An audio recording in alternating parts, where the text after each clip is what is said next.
Do you feel like your religion could be prejudiced towards people? No. Well, being as I'm an atheist, I think many people take offense into that. But at the same time, they have to see where I'm coming from. I gotta see where they're coming from. And eventually, if everybody just accepts each other, the world will be a lot better place. Do you have any stories to do with discrimination or stereotyping? Yeah. One time I was up at Cherokee Park, and there were like 5 black guys, 5 white guys, and we were going to play basketball. So there were team captains, and we were all picking teams. So all of the black guys got picked first, which was a bit racist, and all the white guys got picked last, which was a bit racist. So the black guys, I mean, they both were good players and whatnot, but I don't see why, like certain black people got picked over certain white people. It just didn't make any sense. How does stereotyping other people make you feel on a personal level? Well, if I was stereotyped against, which I probably am, it would not make me feel good because other people are looking at me, they're judging me.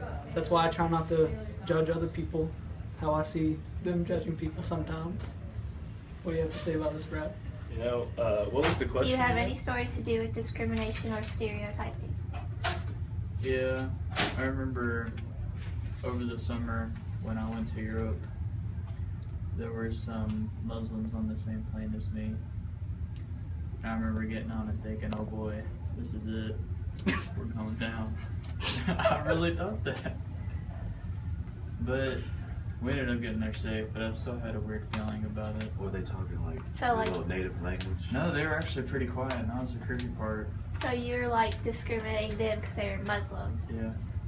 Okay. They had like Muslims a little Taliban. Muslims on a plane, Yeah. kind of after 9/11, it's just kind of like, whoa, I don't want to get on the plane with that guy. Has discrimination ever happened to you or anyone in your family personally? Personally, yes, because my grandfather grew up in the 1960s, and he grew up in a very stereotypical family and discrimination family, and he made like a fun of a lot of people, a lot of different races, and because that was the time period, and so he still grew up believing what his family had taught him, and so today it's still affected with me because he tells me what he was like as a kid and what he grew up with. So I see a lot of his points, but just messed up this video. Okay, keep going. Okay, so basically I've been affected a lot because of his influence, but other than that, I don't know how to end this video. Okay. So, yeah, peace. Do you have any stories to do with discrimination or stereotyping? I mean, I don't. I don't really stereotype people. Or like towards other people, like what have you witnessed? Well, people always say black people like chicken. Okay. There's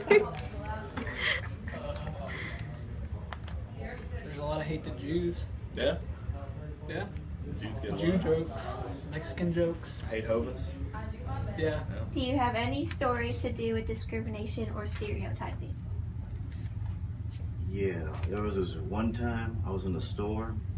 Of course, it was owned by like I don't know what it was called. What are they called? Muslim. It was this convenience store, and he kept following me around because he thought I was gonna steal something. Of course I did,